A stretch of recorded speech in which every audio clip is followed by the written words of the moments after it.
The boardroom went silent when Sandra Carvalho slammed her fist on the table and yelled the words that would change everything. "I'm in love with you, fool." Everyone stared. Everyone stopped breathing.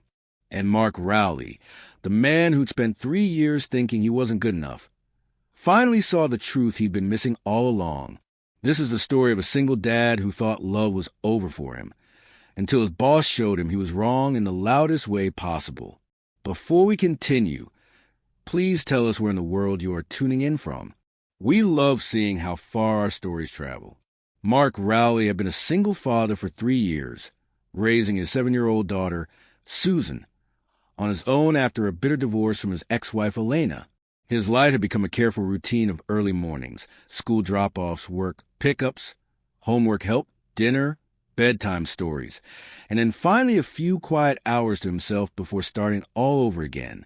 He worked as a senior data analyst at Carvalho Industries, a billion-dollar company run by the Carvalho family. The job paid well and had good hours, which meant he could be there for Susan when she needed him. That was all that mattered. His boss was Sandra Carvalho, the CEO and granddaughter of the company's founder. She was 32 years old, brilliant, beautiful, and completely out of Mark's league. At least, that's what Mark believed. Sandra had always been kind to him, more patient and understanding than any boss he'd ever had. When Susan got sick and Mark needed to leave early, Sandra never complained. When parent-teacher conferences conflicted with important meetings, Sandra rearranged the schedule. Mark appreciated her kindness, but he never read anything more into it. Women like Sandra Carvalho didn't fall for ordinary guys like him. What Mark didn't know was that Sandra had been in love with him since the day he was hired. She had sat in on his final interview 3 years ago and had been struck by his honesty when asked about his availability. Most candidates would have lied or downplayed their personal commitments, but Mark had been direct. He had a young daughter. He was her primary caregiver, and while he would always give his best effort at work, his child came first. Sandra had found that refreshing. In the 3 years since, she had watched Mark prove himself to be reliable, intelligent, and dedicated. She had also watched him struggle with loneliness, throwing himself into work and parenting while his own needs went ignored. Sandra wanted to tell Mark how she felt, but fear held her back. Her grandfather, Arthur Carvalho, still had significant influence in the company, and he had very traditional views about class and status. He had made it clear over the years that he expected Sandra to marry someone from their social circle, someone with the right background and connections. Sandra knew that if she pursued Mark openly, her grandfather would interfere.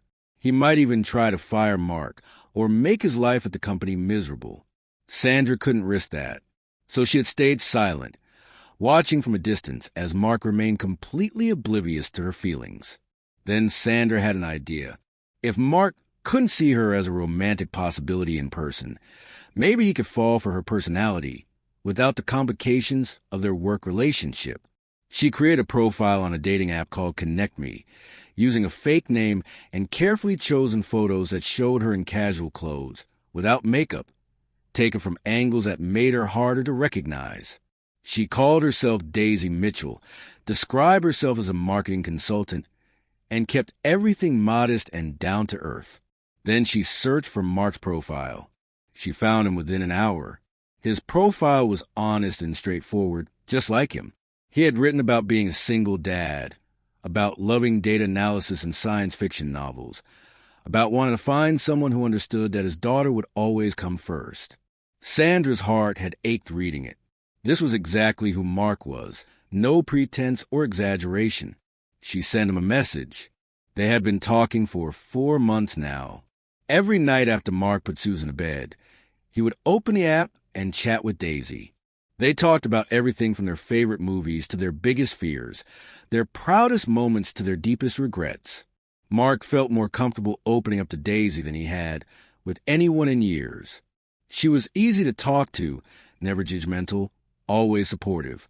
He found himself falling for her, this woman he had never met in person, but who seemed to understand him better than anyone. Sandra treasured those conversations.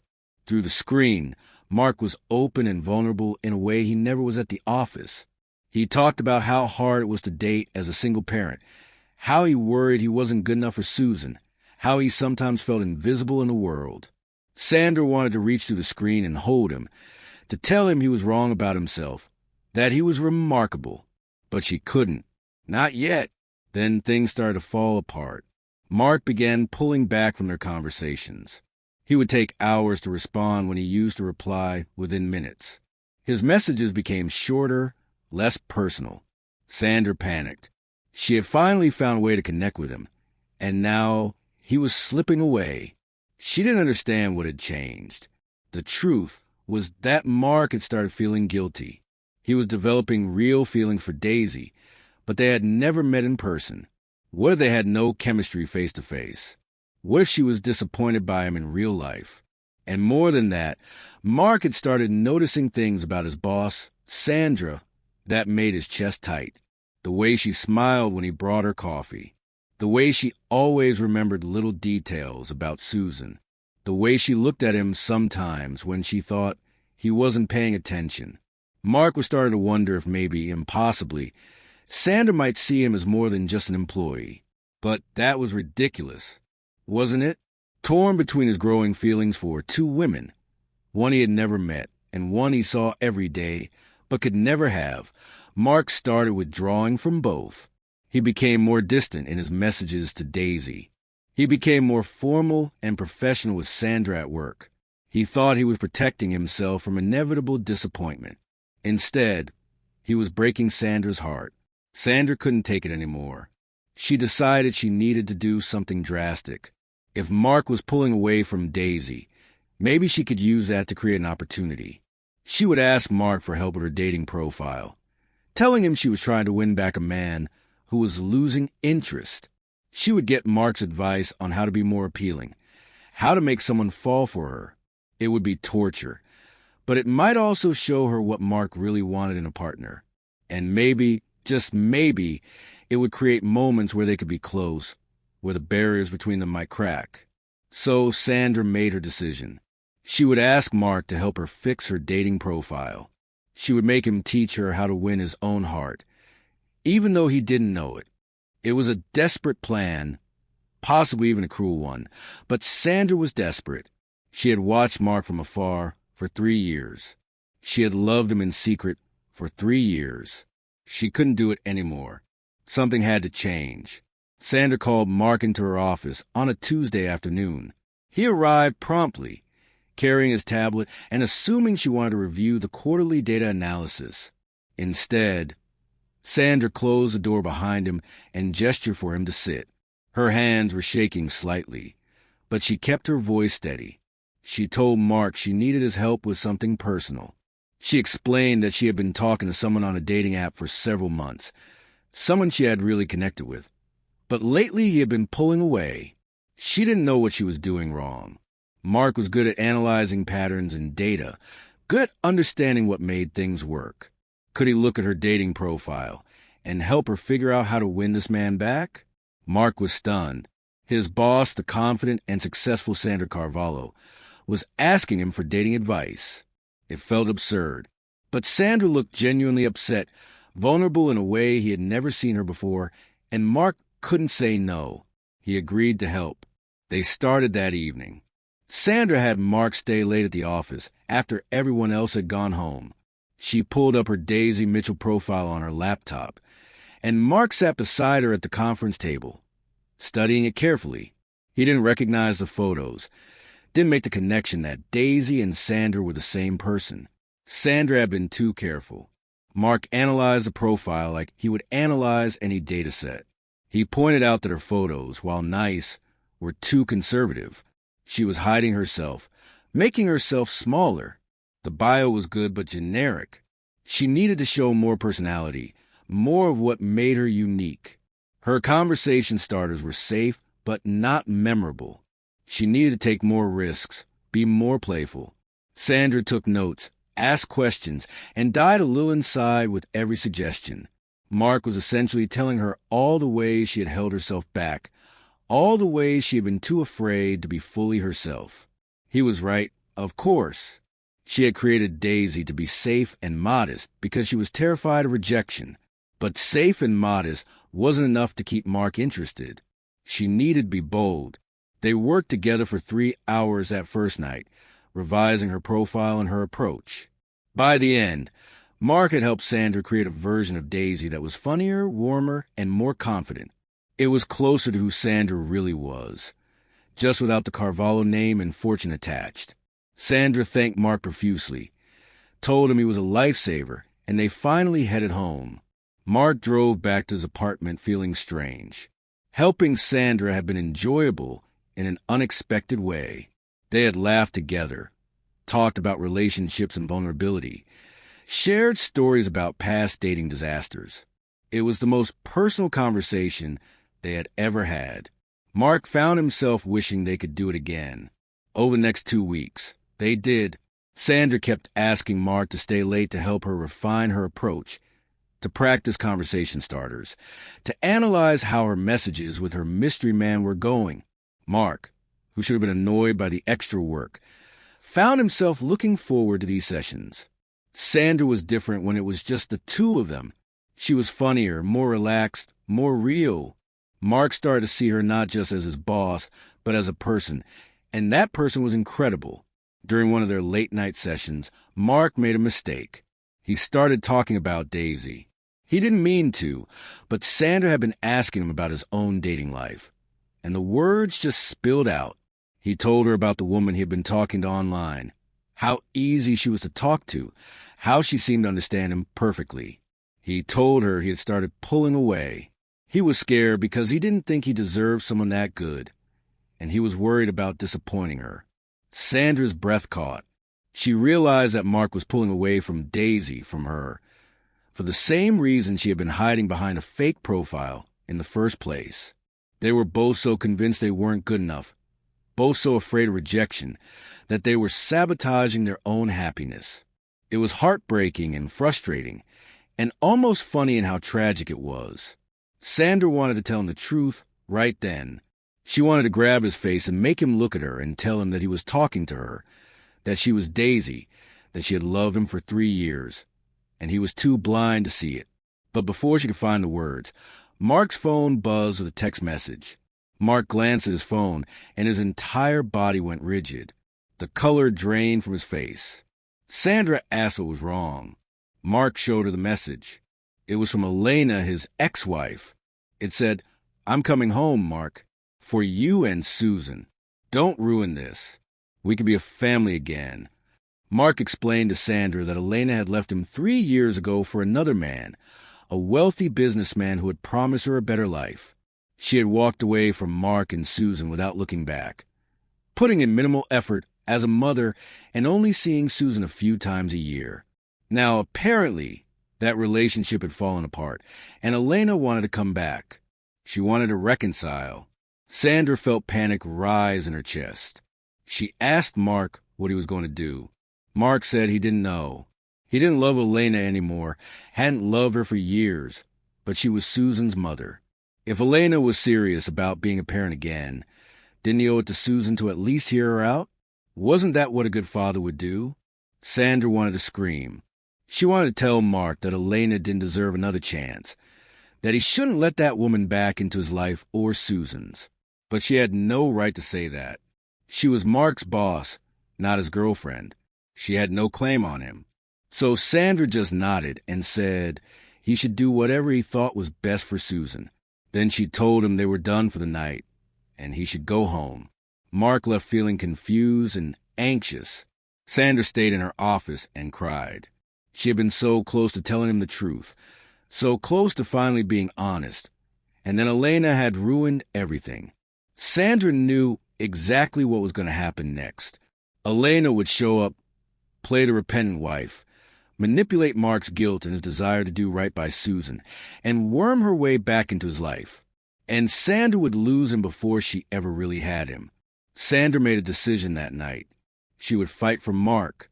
She didn't care about the risks anymore.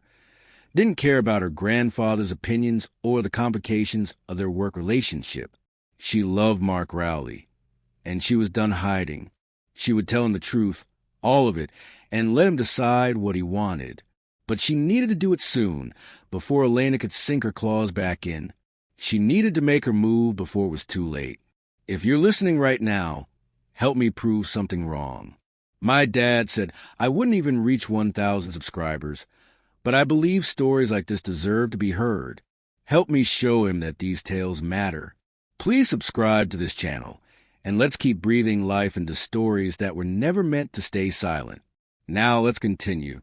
Elena Rowley arrived at Carvalho Industries 3 days later, and she arrived with a plan. She hadn't come alone. She had somehow gotten a meeting with Arthur Carvalho himself, Sandra's grandfather and the company's founder. Elena had done her research. She knew that Arthur was old-fashioned, that he valued family and traditional values, that he had concerns about Mark's relationship with Sandra. Elena planned to use all of that. She showed up looking immaculate, dressed conservatively but expensively, playing the role of the devoted wife and mother who had made mistakes but was ready to make amends. She told Arthur that she had left Mark in a moment of weakness, that she had been seduced by wealth and status, but that she had realized her error. She wanted her family back. She wanted to be a proper wife to Mark and a proper mother to Susan, and she hinted, ever so carefully, that she was concerned about Mark's relationship with Sandra, that perhaps there was something inappropriate happening that was keeping Mark from reconciling with his family. Arthur listened to all of this with a stern expression. He had his own concerns about Mark and Sandra. He had seen the way his granddaughter looked at her employee, had noticed how much time they spent together. Arthur believed in clear boundaries between social classes. He thought Sandra should marry someone from their world, someone who could be a true partner in running the business and maintaining the family legacy. Mark was a good employee, but he was just an employee. Arthur thought the situation with Elena might actually be an opportunity to resolve the problem cleanly. Arthur called a meeting in the main boardroom. He summoned Sandra, Mark, and Elena. Sandra arrived first, confused about why her grandfather had called this meeting without consulting her. Then Elena walked in, and Sandra understood immediately what was happening. This was an ambush. Mark arrived last, looking uncomfortable in his dress shirt and tie. He hadn't expected to see Elena at his workplace, hadn't expected to face both his ex-wife and his boss in the same room with Arthur Carvalho, presiding over everything like a judge. He felt trapped. Arthur opened the meeting by saying he wanted to discuss Mark's future with the company. He said that Elena had approached him with concerns about Mark's well-being and his family situation. Arthur believed that family should come first, that children needed both parents, that Mark had an opportunity to do the right thing and reunite his family. Arthur then made an offer. He would give Mark $1 million as a severance package if Mark agreed to leave Carvalho Industries, take Elena back, and move with his family to another state for a fresh start. It was a generous offer, enough money to buy a house, to provide security for Susan, to start over somewhere new. All Mark had to do was walk away from his job and give his marriage another chance. Sandra couldn't believe what she was hearing. Her grandfather was trying to bribe Mark to leave, to take him away from her, to push him back into a failed marriage with a woman who had abandoned him. She started to object, but Arthur cut her off. This was business, he said. This was about doing what was right for everyone involved. Elena played her part perfectly. She looked at Mark with tears in her eyes and apologized for everything. She said she had been foolish and selfish, that she had taken him for granted, that she wanted to make things right. She talked about Susan, about how their daughter deserved to have both parents together, about how they could be happy again if Mark would just forgive her and give her another chance. She reached across the table and took Mark's hand. Mark sat there feeling the weight of everyone's expectations crushing down on him. The money would change his life. Elena seemed sincere. Susan did deserve a complete family. Maybe he was being selfish by refusing. Maybe he should just take the deal and do what everyone seemed to think was right. Then Mark looked at Sandra. She was staring at him with an expression he couldn't quite read. There was anger there and hurt, but also something else. Something that looked almost like desperation. And in that moment, Mark made his decision. He pulled his hand away from Elena. He stood up from the table and looked directly at Arthur Carvalho. Then Mark said no. He told Arthur that he appreciated the offer, but he couldn't accept it. He couldn't be bought, not even for $1 million. He told Elena that he didn't love her anymore, that their marriage had ended for good reasons, and that he wouldn't let her back into Susan's life just because her other options hadn't worked out. He said that Susan deserved a parent who chose her first, not a parent who came back only after everything else had fallen apart. Mark said that Elena could have supervised visits with Susan if she wanted to be a real mother, if she was willing to put in the actual work of parenting. But there would be no reconciliation, no fresh start, no pretending the past 3 years hadn't happened. He was done letting other people tell him what his life should look like. Arthur's face turned red with anger. He told Mark that he was making a mistake, that he was throwing away a fortune and a chance at a real family for nothing. He told Mark that he was fired, effective immediately, that he could clear out his desk and leave the building. Elena stood up and started yelling at Mark, her perfect facade cracking. She called him ungrateful and stupid, said he would regret this, and said she would fight him for custody of Susan. She stormed out of the boardroom, slamming the door behind her. Arthur stood as well, preparing to leave. He looked at Sandra and told her this was the best, that Mark had shown his true character, that she should be grateful the situation had been resolved before anything inappropriate could develop between them. That was when Sandra snapped. She had been sitting silently, watching Mark defend himself, watching him stand up to her grandfather and Elena, watching him refuse to compromise his integrity even when it cost him everything. She had seen the man she loved prove exactly why she loved him, and she was done staying quiet. Sandra stood up and slammed her fist on the table so hard that papers scattered and coffee cups rattled.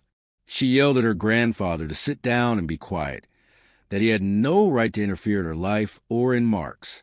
She yelled that Mark was the best employee this company had ever had, that he was a good man and a good father, and that he wasn't going anywhere because she wouldn't allow it. Then Sandra turned to Mark. She saw him standing there with his resignation letter in his hand, with his coat over his arm, ready to walk out of her life. She saw him looking at her with confusion and something that might have been hope. And Sandra decided that she was done with secrets and fear and hiding how she felt. She told Mark that there was no other man. She told him that Daisy Mitchell didn't exist, that she had created that profile, that she had been talking to him every night for 4 months. She told him that she had been in love with him for 3 years, that she had been too afraid to say anything because of her grandfather and because she thought he would never see her as anything more than his boss. Sandra told Mark that she was the one who had been pulling away in their messages because she couldn't stand a distance anymore, because she wanted to be with him for real, in person, without the screen between them. She told him that she had asked him to help fix her profile, knowing it was him she was trying to reach, that every suggestion he had made, every piece of advice, had been teaching her how to finally be brave enough to tell him the truth. And then Sandra said the words that would change everything. She looked directly at Mark, with tears streaming down her face, and said, "I'm in love with you, fool. How can you be so brilliant with data and so blind to the woman standing right in front of you?" The boardroom went completely silent. Arthur stared at his granddaughter in shock.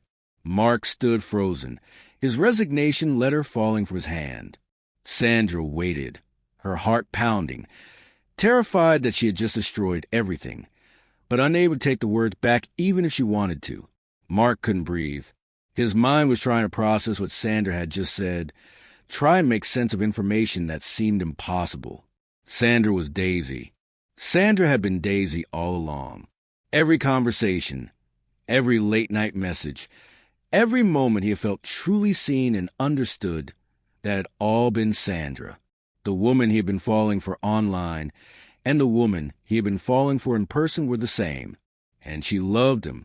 Sandra Carvalho loved him. Mark found his voice, though it came out rough and uncertain. He asked Sandra if she was serious, if this was real. Sandra laughed, a sound caught between joy and tears. She told him yes, of course it was real, She had loved him since the day they met.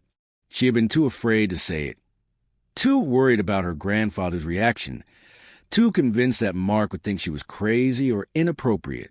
So she had found another way to reach him, to let him know her without all the complications of who she was supposed to be. Arthur tried to interrupt, tried to reassert control over the situation. He told Sandra she was being ridiculous, that she was letting emotion cloud her judgment, that this was exactly the kind of scandal that could damage the company's reputation. He demanded that Sandra stop this nonsense immediately. Sandra turned to her grandfather with a calm that was somehow more frightening than her earlier anger. She told Arthur that she was 32 years old, that she had been running this company successfully for 5 years, and that she didn't need his permission to live her life. She told him that she loved and respected him, but she wasn't going to let him control who she could love. She told him that if he forced her to choose between Mark and the company, she would choose Mark. Every time, Arthur looked at his granddaughter and saw a determination he recognized because it was the same determination he had possessed when he built Carvalho Industries from nothing. He realized that Sandra wasn't bluffing. If he pushed this, he would lose her. The question was whether his pride was worth more than his relationship with his only grandchild. Mark stepped forward. He told Arthur that he understood his concerns, that he knew how it looked from the outside. But Mark said that he had never pursued Sandra, had never done anything inappropriate, had in fact spent 3 years keeping his distance because he thought Sandra was out of his league. He said that if Arthur was worried about gold diggers or opportunists, he should look at Elena, not at Mark. Mark had just turned down $1 million. He had chosen his integrity over money. He had chosen to be honest, even when it cost him everything. Mark told Arthur that he loved Sandra. He said he hadn't known it until about 30 seconds ago, but now that he knew, it was the most obvious thing in the world. He loved her strength and her intelligence, her kindness and her humor.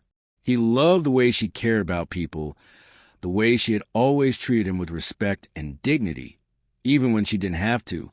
He loved who she was when it was just the two of them, late at night in the office, with all the walls down and all the pretenses stripped away.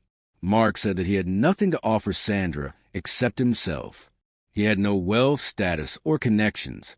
He was just a data analyst and a single father who was trying his best to raise a good kid and be a decent human being. But if Sandra was willing to take a chance on him, he would spend the rest of his life making sure she never regretted it. He would love her with everything he had. He would be her partner in every sense of the word. He would stand beside her through whatever came, whether Arthur approved or not. Arthur sat back down in his chair. He looked at Mark for a long moment, really looked at him, perhaps for the first time. He saw a man who had just turned down a fortune to maintain his principles. He saw a man who had stood up to pressure from everyone in the room and had refused to compromise who he was. He saw a man who had nothing but his integrity and his love for his daughter, and who thought that was enough to deserve Arthur's granddaughter.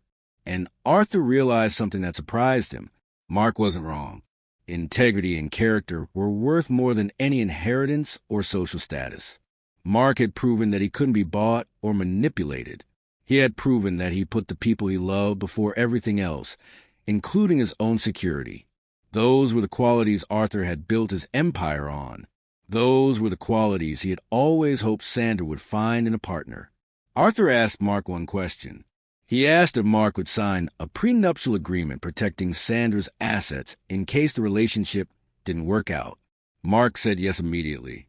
He told Arthur he didn't want Sandra's money, had never wanted it, would sign whatever legal documents Arthur required to prove that. He just wanted Sandra. Arthur nodded slowly. He looked at Sandra and told her that if she was certain about this, if she truly loved Mark and believed he loved her, then Arthur would not stand in her way. He said that Mark had proven himself in the last 10 minutes in ways that decades of pedigree couldn't match. Arthur told Mark he wasn't fired, that his job was secure, and that Arthur expected him to continue being the excellent employee he had always been. Then Arthur stood up, straightened his suit jacket, and walked out of the boardroom, leaving Sandra and Mark alone. The silence that followed was heavy with everything that had just happened. Sandra and Mark stood on opposite sides of the conference table, staring at each other, both of them trying to catch up to how completely their lives had just changed. Mark spoke first. He said Sandra's name, just her name, and it sounded like a question and an answer and a prayer all at once. Sandra walked around the table. She stopped right in front of Mark, close enough that he could see the tears still on her cheeks, close enough that he could see her hands shaking. Sandra told Mark that she was sorry for lying to him, for creating Daisy instead of just being honest from the start. She said she had been a coward, that she should have trusted him and herself enough to take the risk. She asked if he could forgive her for the deception. Mark smiled, a real smile, the first genuine smile Sandra had seen from him in weeks. He told her there was nothing to forgive. He said that Daisy had given him something precious. The chance to know Sandra without all the barriers and complications, the chance to fall for who she really was before he got scared and talked himself out of it. He said that Daisy hadn't been lying. Daisy had been Sandra's truth, the person she was when all the expectations and pressure were stripped away. And he loved that person. He loved Sandra. Then Mark kissed her. It wasn't dramatic or practiced, just honest and real, just Mark and Sandra finally admitting what they had both been feeling for 3 years. When they broke apart, both of them were smiling and crying at the same time. Sandra asked Mark what happened next. Mark said he needed to go pick up Susan from school. Then he needed to talk to his daughter about some big changes that were coming, about a woman Susan already knew from the office who was going to be spending a lot more time with them. Mark asked if Sandra wanted to come with him, if she wanted to start being part of his life in a real and public way. Sandra said yes. She grabbed her coat and her purse, told her assistant to cancel the rest of her meetings for the day, and left the office with Mark. They drove to Susan's school together in Mark's old sedan. They picked up Susan, who was surprised and delighted to see Miss Carvalho there.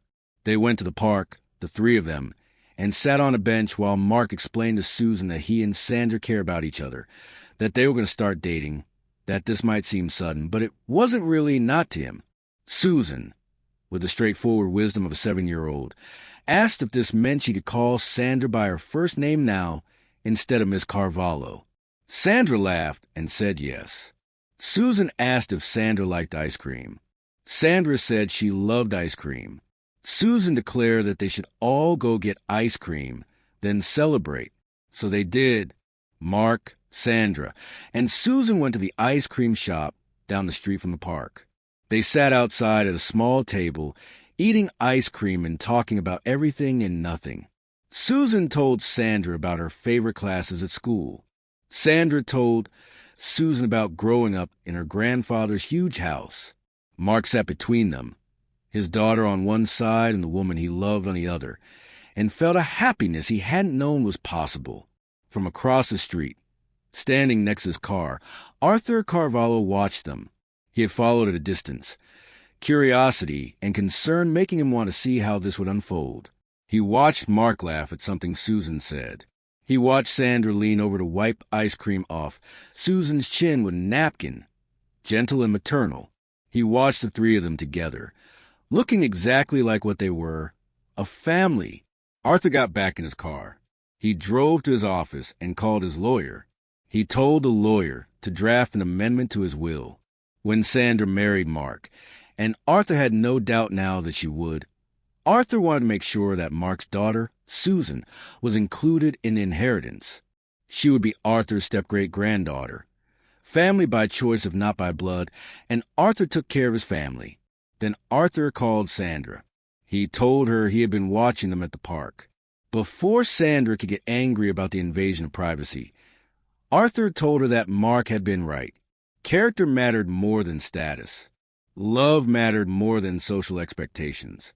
Arthur said that he had built an empire, but Sandra was building a family, and that was more important.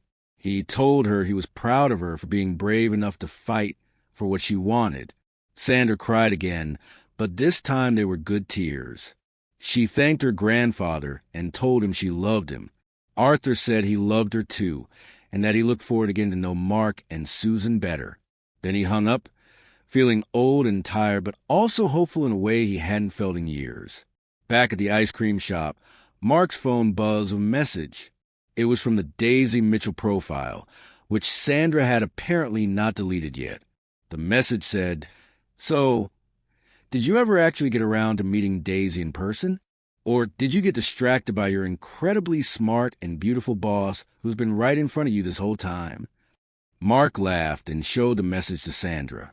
She grinned, mischievous and unrepentant. Mark typed back a response. "I think Daisy can officially retire now. Her work here is done." Sandra's phone buzzed with Mark's reply. She typed one last message. "Good luck, you fool. You're going to need it." Mark read it and smiled. He reached across the table and took Sandra's hand. He told her he didn't need luck. He just needed her. Sandra squeezed his hand back and said that was good, because she wasn't going anywhere. Susan, watching this exchange with the knowing expression of a child who understood exactly what was happening, even if the adults thought they were being subtle, asked if this meant Sandra was going to be her new mom. Sandra and Mark both froze, unsure how to answer that enormous question. Susan didn't wait for an answer. She just smiled and went back to her ice cream, apparently satisfied with how things were turning out.